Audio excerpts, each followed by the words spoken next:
contribuyentes. Le doy la bienvenida, saludo con gusto a Ignacio Morales Lechuga, abogado, diplomático y ex procurador general de la República. Como siempre, gracias, bienvenido.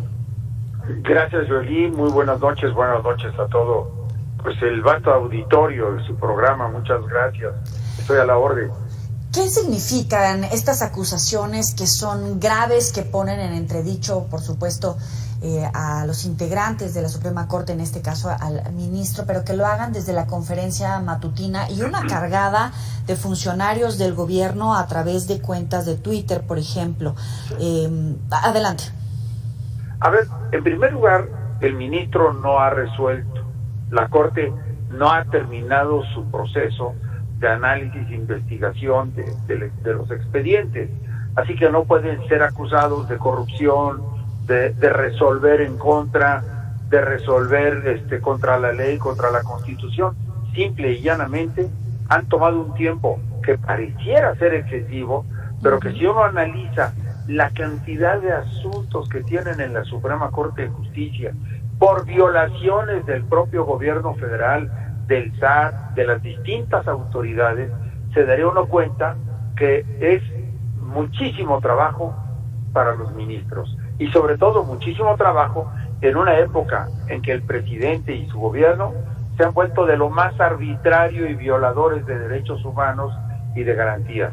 Ellos envuelven la nota de manera sensacionalista y lo hacen así, pero hasta ahora no podemos hablar de que se haya resuelto nada porque no hay una solución, como si la hubo, por ejemplo, la disposición en Segalmex, que inclusive el presidente no la niega, sino además dice, no, un momento, no fueron 14.500 millones de pesos, son 9.500 nada más. Es decir, son incontables las cantidades de insultos que han proferido contra la Corte y contra el INE. ¿Por qué razón, Joely? Porque son autónomos e independientes, porque la Corte es otro poder, y eso no lo soporta el presidente de la República, que quiere controlar y dominar todo como si fuera un dictador en el país. No admite que se le contradiga, y la Corte le ha dado no una, sino 20 ejemplos de violaciones a la Constitución y a las distintas leyes. Y el INE, pues también ha resuelto en contra de él en incontables ocasiones. Sí. Así que lo que el presidente no soporta y lo que quiere a toda costa es dominar y controlar al Poder Judicial y al INE, que son dos instituciones que no siente él que las domine.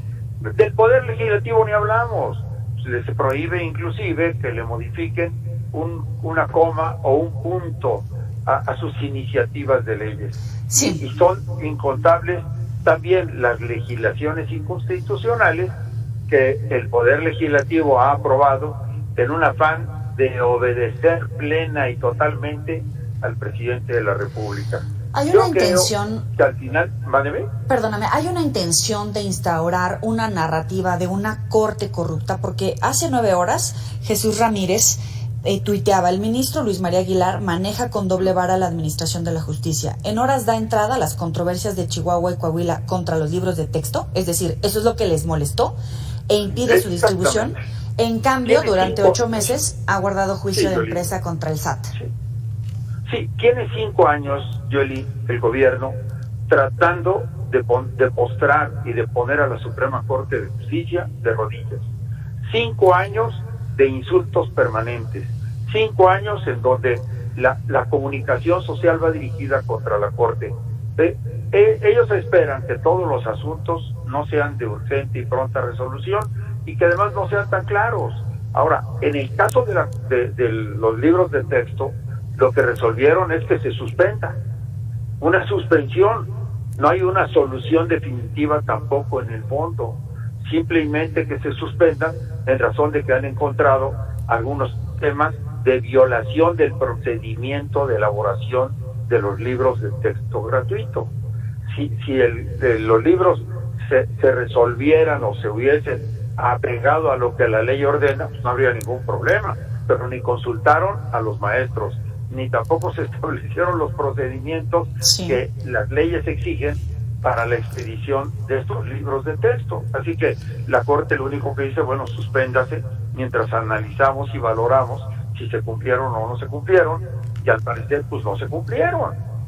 Pero, claro, no le va a dar la razón la Corte al presidente porque sea el presidente, o porque políticamente o ideológicamente él desea que se le dé. Eso es lo que la Corte ha hecho.